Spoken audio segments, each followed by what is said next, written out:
Amén y amén. Amados hermanos, hemos tenido unos estudios, tremendos estudios que hemos tenido, están grabados, ¿verdad? Está en nuestra página, ¿verdad? De Escudriñando la Biblia. Usted busque el nombre de Héctor Rodríguez, allí va, ¿verdad? A sintonizar los programas que ya hemos tenido y hemos tocado unos temas interesantes. El último tema que tocamos fueron que quiénes eran los dos testigos, ¿verdad? Del Apocalipsis, y allí le hablamos y dimos nuestra respuesta. No somos teólogos, ni exegetas bíblicos, ni exclusivos. Estamos tratando de dar por gracia lo que por gracia hemos recibido. No la sabemos todas. Aquí el que sabe se llama Jesucristo. Amén. Gloria al Señor. Y hoy el título que tenemos para el estudio de hoy es textos bosquejales. O sea, textos que contienen un bosquejo dentro de lo que dicen. Usted encuentra un bosquejo de todo el capítulo y posiblemente un bosquejo de todo el libro. Hoy vamos a estar tocando 3 de esos textos bosquejales, si es que el tiempo nos ayuda. De verdad, el primer texto lo encontramos en Mateo 24:3, que dice: y estando él sentado en el monte de los olivos, los discípulos se le acercaron aparte, diciendo: dinos, ¿cuándo serán estas cosas? ¿Y qué señal habrá de tu venida y del fin del siglo? El otro versículo que tiene un bosquejo en lo que expresa es Hechos 1:8. El que acabamos de mencionar, Mateo 24:3, tiene un bosquejo profético de las cosas proféticas que van a acontecer, ¿verdad? Y el del libro de los Hechos de los Apóstoles, capítulo 1, verso 8, yo quiero que usted escuche, dice el texto: pero recibiréis poder cuando haya venido sobre vosotros el Espíritu Santo, y me seréis testigos en Jerusalén, en toda Judea, en Samaria y hasta lo último de la tierra. En este texto usted encuentra un bosquejo evangelístico. ¿Cuál es el mapa? ¿Cuál es la ruta a seguir? En ese solo versículo. También tenemos un bosquejo en Apocalipsis 1:19 que dice: escribe las cosas que has visto, número 1. Segundo, las que son. Y tercero, las que han de ser después de esta. Ahí tenemos un bosquejo escatológico, ¿verdad? Que nos indica a nosotros las cosas que van a acontecer al final de los tiempos. Hemos dicho que esos textos contienen un bosquejo, ¿verdad? Un bosquejo es un esquema donde se nos presenta ciertas divisiones principales del tema que se está tratando.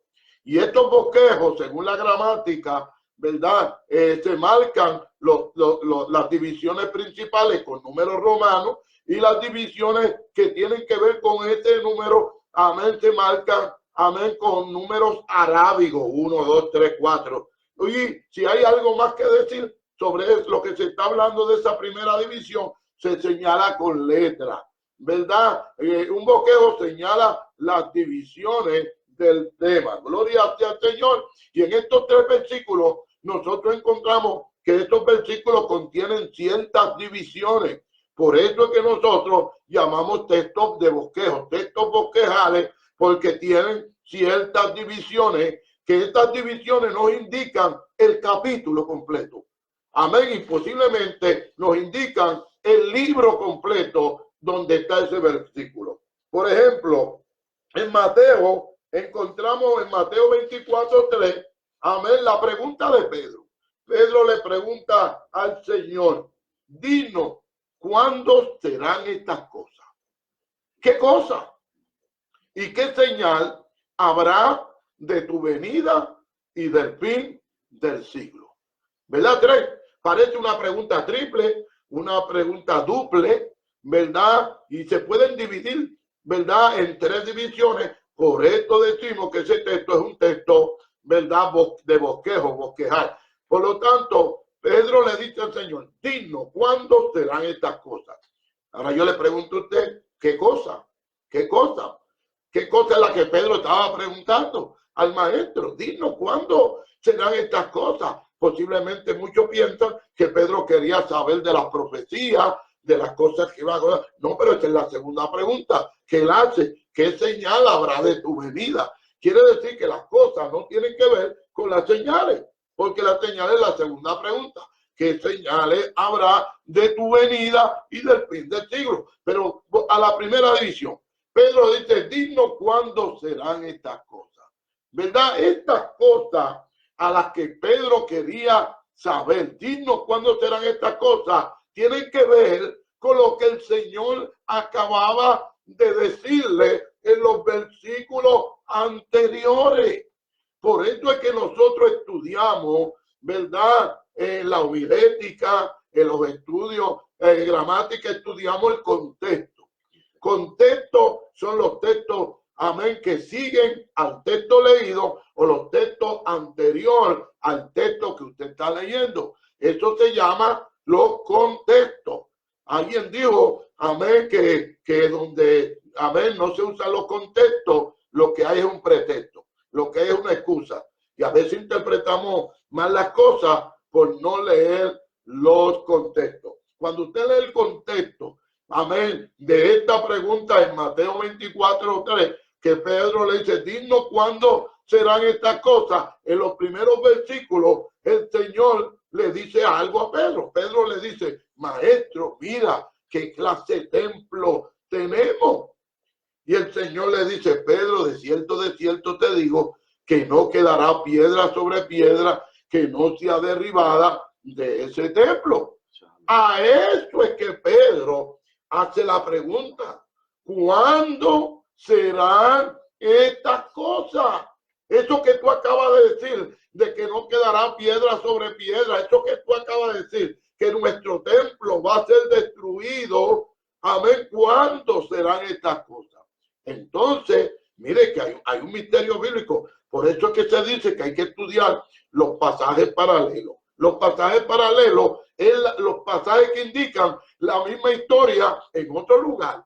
Usted encuentra a Bartimeo en un lugar y en otro evangelio lo vuelve a encontrar y quizá en otro. Usted tiene que leer los tres lugares donde está Bartimeo para que usted tenga una comprensión correcta, o de lo contrario le va a faltar algo. Cuando algo se repite es porque quiere traer un detalle diferente. ¿Y sabe cuál fue la contesta que el Señor le dijo a Pedro con relación al templo? Eso se encuentra en Lucas 21:20, que el Señor le dice, pero cuando viereis a Jerusalén rodeada de los ejércitos, sabed entonces que su destrucción ha llegado. En otras palabras, no se lo contestó en Mateo, porque el escritor de Mateo no escribió eso, lo escribió Lucas, ¿verdad? Gloria al Señor y gracias a Dios que Lucas lo escribió, ¿verdad? Cuando vienen los ejércitos rodeando a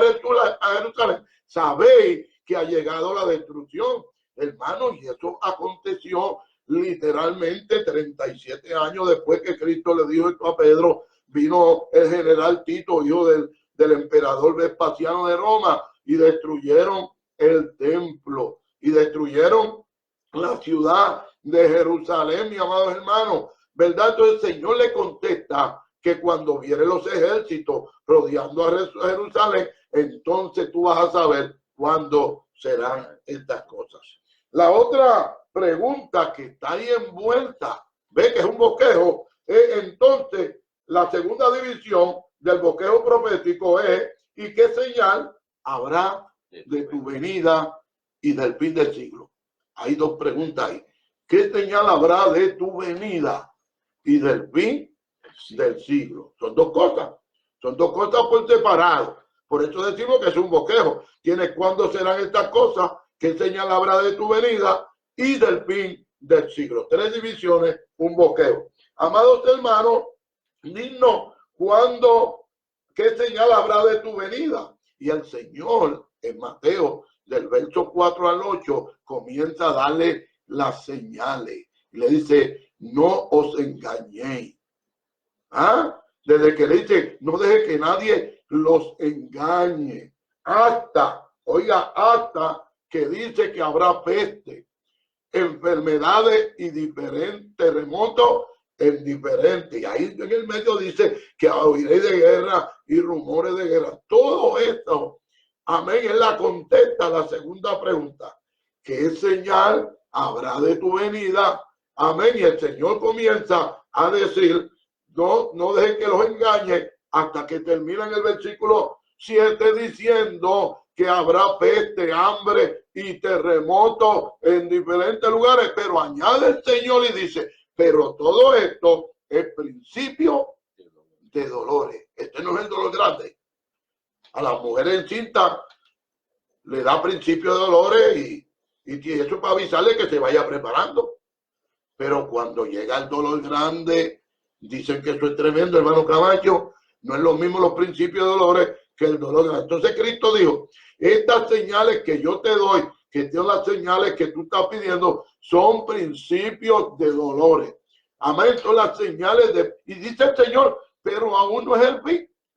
El Señor se detiene y dice, habrá guerra y rumores de guerra, hambre, peste, pestilencia, y esto está aconteciendo ahora. Estas son las señales que nosotros estamos haciendo ahora, que el Señor las llama principios de dolores. Y sabe que estas señales tienen que ver con la venida del levantamiento de Cristo por la iglesia. Claro, entendemos que Cristo no tiene tres venidas. Cristo solamente viene dos, cuando nació y cuando venga en su segunda venida.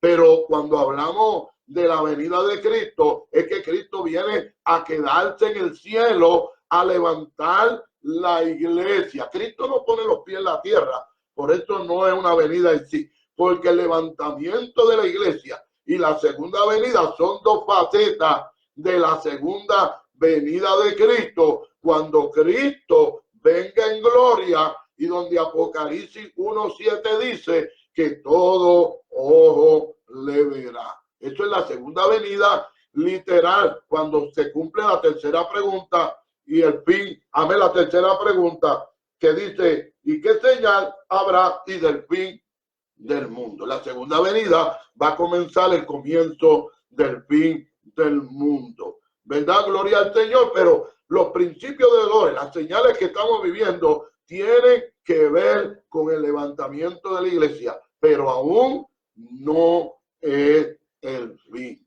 Ahora, para la próxima pregunta, gloria sea al Señor, ¿cuándo será el fin de los siglos? Entonces, todo el resto del capítulo, amén, 24 de Mateo, donde dice, y habrá tribulación, hablando de la gran tribulación, habrá tribulación, y va a terminar en los últimos versículos 27, cuando dice que como relámpago que sale del oriente y se muestra hasta el occidente, así será la venida del Hijo. Hablando de la segunda venida, porque en el levantamiento de la iglesia no todos ojos le verán. Los únicos ojos que lo verán son los que sean levantados.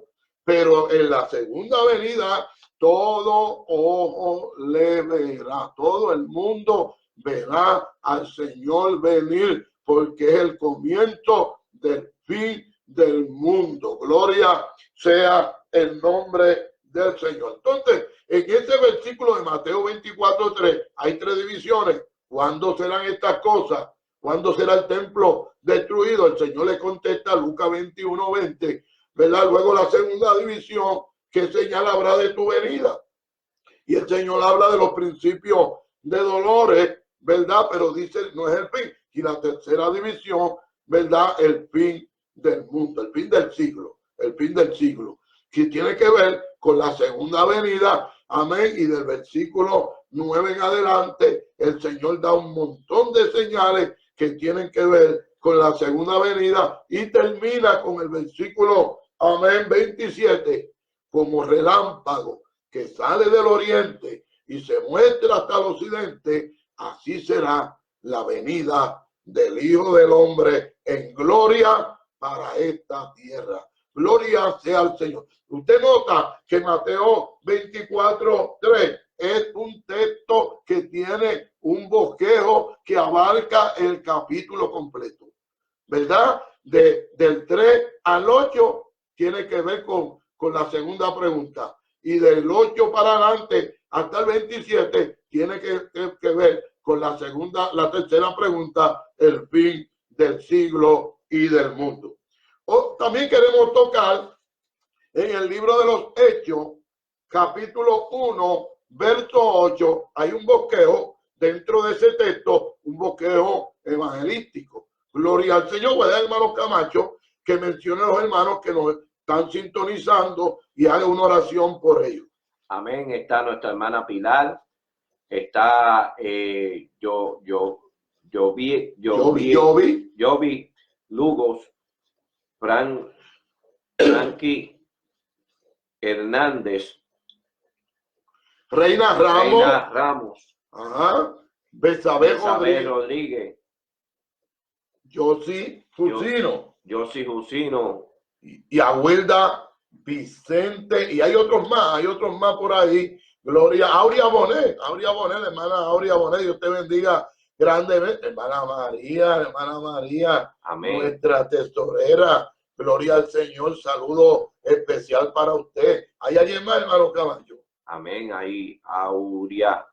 Ya mencionamos a la hermana Aurea Bonet, gloria al Señor. ¿Habrá algún otro hermano ahí que no lo estamos viendo? Gloria al Señor. Vamos a hacer oración, hermano Camacho, amén, por cada uno de ellos. Amén. Hacemos la oración. Padre amado, Dios eterno, Dios maravilloso, Dios supremo, Dios de Abraham, Dios de Jacob, Dios de Isaac, Dios mío, Señor Padre amado.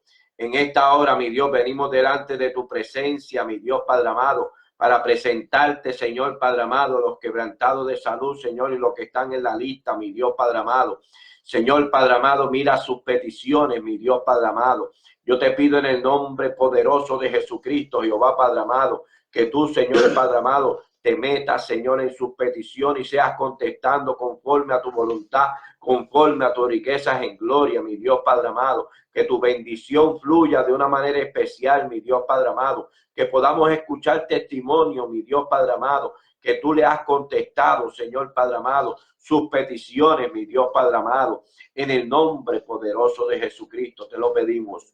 Amén. Amén. Dios bendiga al hermano Camacho, ¿verdad? El domingo pasado fue el anterior que usted se comprometió. Amén. Oye, en agosto 10, si Dios lo permite y estamos vivos, vamos a estar celebrando la boda del hermano Camacho amén, y la hermana Genara, ¿verdad? Gloria al Señor, agosto 10. Oren por ellos para que Dios los bendiga en grande manera y por todos aquellos que están a punto de casarse. Ahí estamos orando por todos los solteros para que Dios les apareje compañeras y compañeros, y oren por mí también, que estoy en el grupo de los solteros. Santo, aleluya. Oramos, gloria sea al Señor. Amados hermanos, estamos hablando sobre textos de bosquejales, textos bíblicos bosquejales, y ya mencionamos Mateo 24:3, que en ese texto hay 3 divisiones. ¿Cuándo serán estas cosas? Que abarca los primeros versículos de ese capítulo con relación a la destrucción de Jerusalén,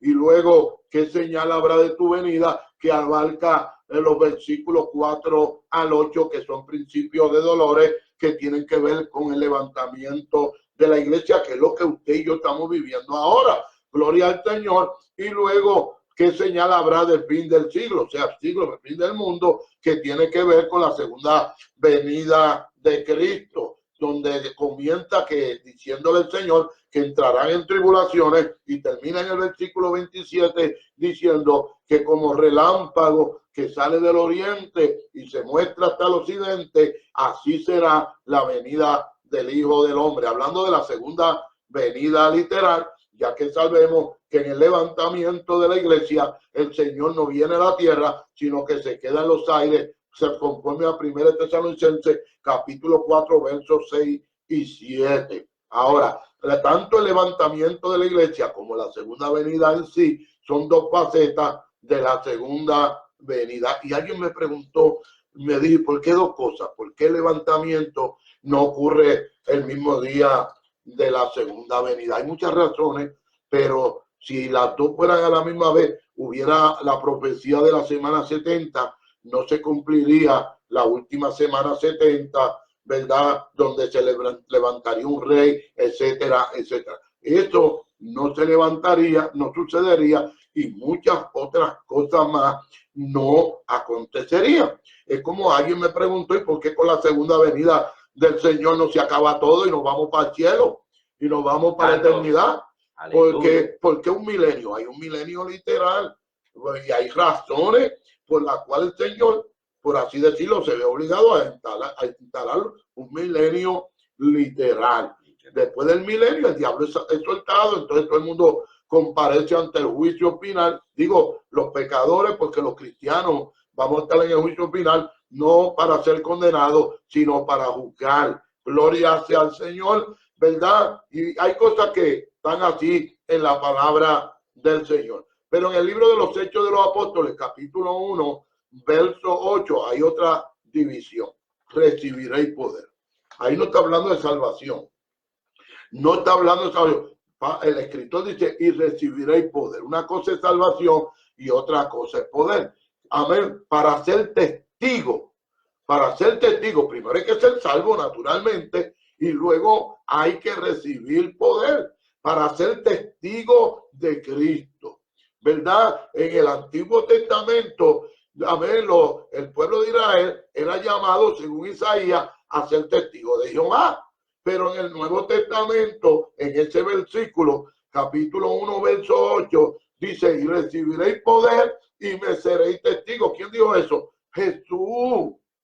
Claro que el que tiene a Jesús tiene a Jehová, el que tiene al Hijo tiene al Padre, y el que tiene al Padre tiene al Hijo. Pero ahora no somos testigos de Jehová, por así decirlo. Claro. Nuestro título es testigo de Jesucristo. Amén. Pero para ser testigo de Jesucristo tenemos que recibir poder del Espíritu Santo, ¿verdad? Mucha gente quiere el ministerio, mucha gente quiere que Dios lo use, pero ni oran, ni ayunan, ni se consagran. Repito yo, la iglesia no es para divertirse. Nosotros hacemos reuniones, amén, como acabé de mencionar con los jóvenes, la parte de arriba, pero la parte de abajo, a la iglesia no es para divertirnos, es para consagrarnos, para que Dios nos santifique, para que Dios nos llene de su poder y podamos ser testigos eficaces de nuestro Señor Jesucristo. Primera división, recibiréis poder cuando haya venido el Espíritu Santo. Es un boqueo, hermano. ¿Y qué dice? Y me seréis testigo en Jerusalén. Primeramente Jerusalén. Amén. Jerusalén tipifica la casa. Usted tiene que ser testigo primero en medio de lo suyo. Usted tiene que ser testigo primero en su casa. Claro que es el terreno peor, ¿verdad? A veces es más fácil predicarle a otro que a lo de la casa. Eso se cumple. El Señor dijo que el profeta no tiene honra en su propia tierra, pero nuestro deber es testificarle primeramente a lo de la casa, a la esposa, al hijo, a la familia. Amén, porque primero hay que ser testigo en Jerusalén. Oiga, y esa encomienda sucedió exactamente los primeros siete capítulos del libro de los Hechos de los Apóstoles. La iglesia no salió de Jerusalén. Esos primeros 7 capítulos vemos a la iglesia dentro de Jerusalén. A mí, allí nació la iglesia, allí creció la iglesia, pero vemos la iglesia dentro de Jerusalén hasta el capítulo 7, cuando vino la muerte de Esteban y vino la persecución. ¿Verdad? Se cumplió que hay que ser testigo primero en Jerusalén, en la casa, y luego hay que ser testigo en Judea y en Samaria. Oiga, y del capítulo 8 al capítulo 12, usted encuentra a los apóstoles y a la iglesia, ya no es Jerusalén, sino a los alrededores. Están predicando donde, en Judea, están predicando donde, en Samaria. Felipe, el diácono, Dios lo usó poderosamente en Samaria y hubo un avivamiento del Espíritu Santo. O sea, ellos cumplieron el boqueo. Primero fueron testigos en Jerusalén y luego fueron testigos en Samaria y en Judea. Y eso está registrado en el capítulo 8 hasta el capítulo 12. Y luego el versículo dice, es un boqueo evangelístico. Luego dice, y me seréis testigo hasta lo último de la tierra. Y vemos estos últimos capítulos del 13, cuando Dios llama a Bernabé y a Saulo para la obra misionera. Amén. Bernabé y Saulo, y después Saulo y Bernabé dieron 3 viajes misioneros y visitaron los últimos de la tierra, porque para aquel entonces no se conocía los Estados Unidos, América del Norte, América del Sur, Australia y Antártica, no se conocía. Se conocía el viejo mundo, amén, que era Europa, Asia y África. Y lo último para ellos era Europa. Y hasta allá llegó Pablo predicando el evangelio. Dio 3 viajes misioneros cumpliendo de que había que ser testigo hasta la última de la tierra. Oremos por los hermanos misioneros que están allá, ¿verdad? Como dije ahorita, este grupo que está en Nicaragua, no están en viaje turístico, están allí compartiendo, ¿verdad? Con las almas perdidas. Gloria al Señor, ¿verdad? Y hay que cumplir el llamamiento, el bosquejo del libro de los Hechos de los Apóstoles, capítulo 1, verso 8. Recibiréis poder del Espíritu Santo, y luego dice, y me seréis testigo en Jerusalén, en la casa, y luego me seréis testigo en Judea y en Samaria, nuestros vecinos. Hay que hablarle a los vecinos. Antes de tú ir al viaje misionero de Europa, tienes que predicarle aquí en el pueblo, tienes que predicar a la comunidad, al pueblito que está cerca de tu pueblo. Hay que predicar aquí en la comunidad, hermano, primero la familia, a los nuestros y después al pueblo. Vamos a dar cultos evangelísticos, ¿verdad? Ya eso no se da culto evangelístico, ¿verdad? Ya no vemos las iglesias en las calles evangelizando. Dios bendiga estos hermanos que tienen este espíritu, ¿verdad? Dios bendiga a la hermana Gecha. Hermana Gecha está interesada en dar culto en la calle, pues Dios la bendiga. Yo no la puedo criticar porque hay que predicar, ¿verdad? A los vecinos, a la comunidad, para que entonces Dios nos llame a lo último de la tierra. Nos lleve allá donde está la hermana Genara, el hermano Amador y un grupo que están allá en Nicaragua, ¿verdad? Y oremos por todas estas personas que están cumpliendo el bosquejo de Hechos, capítulo 1, verso 8. Primero, este bosquejo abarca todo el libro de los Hechos de los Apóstoles, de los Hechos de los Apóstoles, porque del 1 al 7 estuvieron en Jerusalén, del 8 al 12 estuvieron en Judea y Samaria, y del 13 al último capítulo 28 fueron los viajes misioneros de Pablo, y aún Pablo, yendo en calidad de preso, predicó la palabra del Señor. Nosotros estamos llamados a ser testigos de Cristo. Estamos llamados a evangelizar. Estamos llamados a dar los viajes misioneros. Pero para todo eso hay que estar lleno del poder del Espíritu Santo. Y eso no se consigue comiendo mucho, eso no se consigue durmiendo mucho, eso se consigue buscando al Señor. ¿Que el enemigo no quiere? Claro que el enemigo no quiere. El enemigo no quiere que tú hagas esas cosas. El enemigo te quiere tener entretenida y entretenido a mí en muchos quehaceres, como Marta, en muchos afanes. Tenemos que ser como María, interesada en las cosas de Dios. Hay momentos para todo, pero hay un momento específico que tenemos que buscar las cosas del Señor, ¿verdad? Y este bosquejo del capítulo 1 de los Hechos de los Apóstoles y versículo 8 es un libro de bosquejo. Pues se llama texto bosquejar. Tiene un bosquejo. Recibiré el poder del Espíritu Santo, división 1, división 2, seréis testigos en Jerusalén, división 3, seréis testigos en Judea y Samaria, y división 4, seréis testigos hasta lo último de la tierra. Amén. Estamos en los días finales. Como decía un predicador anoche, el amor de muchos se está enfriando. Sí, claro que sí, pero el amor tuyo y mío no se debe enfriar. El Señor le dijo a la iglesia de Éfeso que hasta estaba haciendo muchas cosas, pero había perdido su primer amor. Dios nos guarde, hermano, hagamos lo que tengamos que hacer, pero lo hagamos para el Señor y no dejemos que nada nos robe el amor de Dios, ese amor. Amén, ese primer amor. ¿Cuál es el primer amor? Esa dedicación, ese fervor. Hoy la gente ya ha perdido ese fervor. Hoy la gente va a la iglesia, al templo disgustado. Hoy la gente va a la iglesia de mala gana.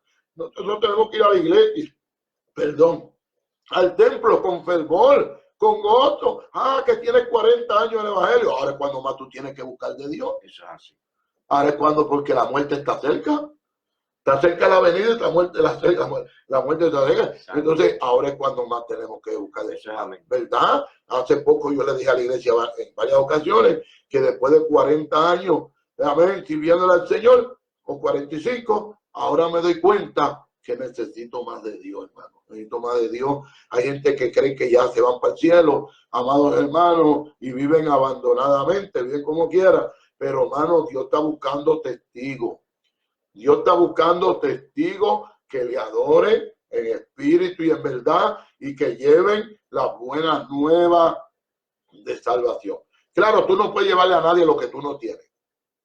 Tú no puedes llevarle a nadie lo que tú no tienes. Tú tienes que llenarte primero, ser un verdadero testigo en el templo, en la familia, en la comunidad, en la vecindad, para entonces ir a la obra misionera. Gloria al Señor. Vamos a seguir orando. Ahora menciona alguna de los hermanos. Está también nuestra hermana Yulisa Peña de San Judo. Gloria a Jesús. Nuestra hermana Yulisa que está sintonizada. También Norma, nuestra hermana Norma Patricia López.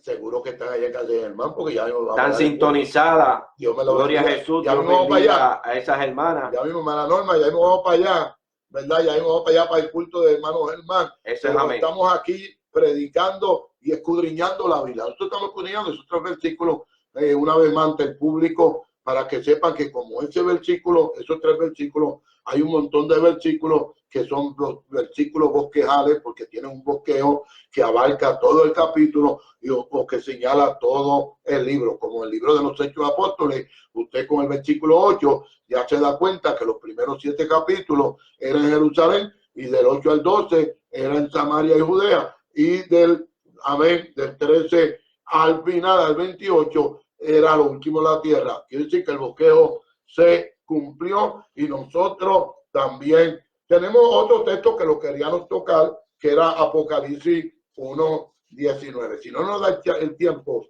lo seguiremos la próxima hablando sobre el bosquejo de Apocalipsis 1:19. Este es un bosquejo escatológico de las cosas del fin. Amén, del futuro. Ese texto dice las cosas que ha visto. Escribe las cosas que ha visto. Ve, primera división. ¿Cuáles son las cosas que Juan vio? ¿Verdad?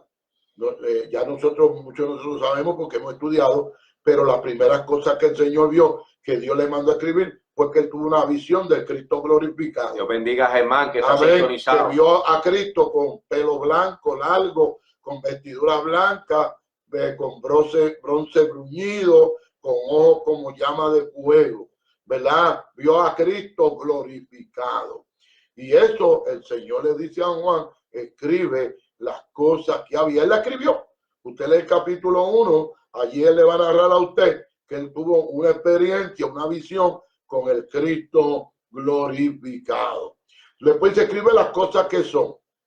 ¿Cuáles eran las cosas que son? Ahí el capítulo 2 y 3 habla de la historia de las 7 iglesias de Asia Menor, la condición en que estaban viviendo cada una de ellas. Unas eran mejores que otras, unas comenzaron bien y terminaron mal, y otras comenzaron mal y terminaron bien, y unas empezaron bien y terminaron bien. Ojalá que usted y yo empecemos bien y terminemos bien. No nos dañemos, no nos dañemos. Amén. Y si somos una iglesia humilde, vamos a mantenernos en esa humildad, pastor. Vamos a comenzar bien y vamos a terminar bien. Que no nos dañemos. Como dijo Javes, guárdame de toda maldad para no dañarme. Cuidémonos, hermanos. No se dañe. Continúa hacia adelante.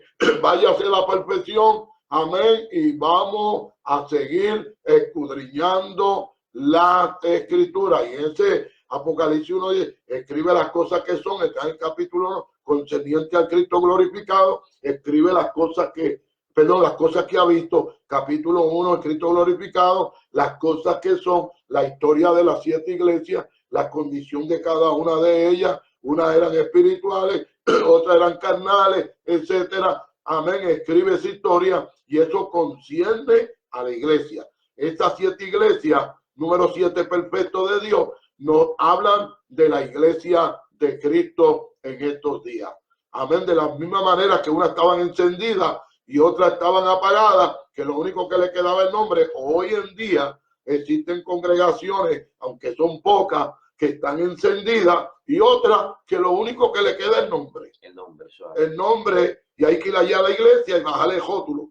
Bajarle rótulo, porque ya no son lo que rótulo dice. ¿Verdad? Gloria al Señor. Amén. Como Saldi, que tenía nombre de que vivía y estaba muerta. Dios nos guarde, Dios nos cuide. Y por último, escribe las cosas que han de ser después de esta. ¿Después de qué? De la historia de la iglesia. ¿Ok? Los juicios de Apocalipsis, ¿verdad? La manifestación del anticristo, muchas cosas que van a acontecer, están registradas en el capítulo 4 hasta el capítulo 22. Santo. Allí están las cosas que van a acontecer que tienen que ver con el reino. Recuerde, estas cosas que van a suceder tienen que ver con el reino. ¿Ok? ¿Cómo Dios, qué Dios va a hacer para implantar su reino aquí en la tierra? Amén. Dios nos guarde, Dios nos cuide. Vamos a consagrarnos, vamos a meternos con Dios, vamos a seguir para adelante. Las pruebas van a venir, especialmente a los ministros, ¿verdad? A nosotros los ministros, a ver, las pruebas, como ya ustedes saben, hace poco perdí yo a mi esposa, que ha sido una gran prueba para mí, pero hasta aquí Dios me ha sostenido. Y como dice el Salmo 40, pacientemente, ¿cómo dice? Pacientemente esperé a Jehová. Se inclinó a mí y escuchó mi clamor. Me hizo sacar del pozo de la desesperación, del lodo cenagoso, puso mis pies sobre peña y enderezó mis pasos. Puso luego en mi boca alabanzas a nuestro Dios. Verán esto muchos y temerán y confiarán en Jehová. Bienaventurado el hombre que puso en Jehová su confianza. Una hermana de Santo Domingo me dijo esas palabras. Pacientemente espera en Jehová, que Jehová hará. Y así yo te digo a ti también. Cógelo suave. Espera pacientemente, que Dios a su debido tiempo hará.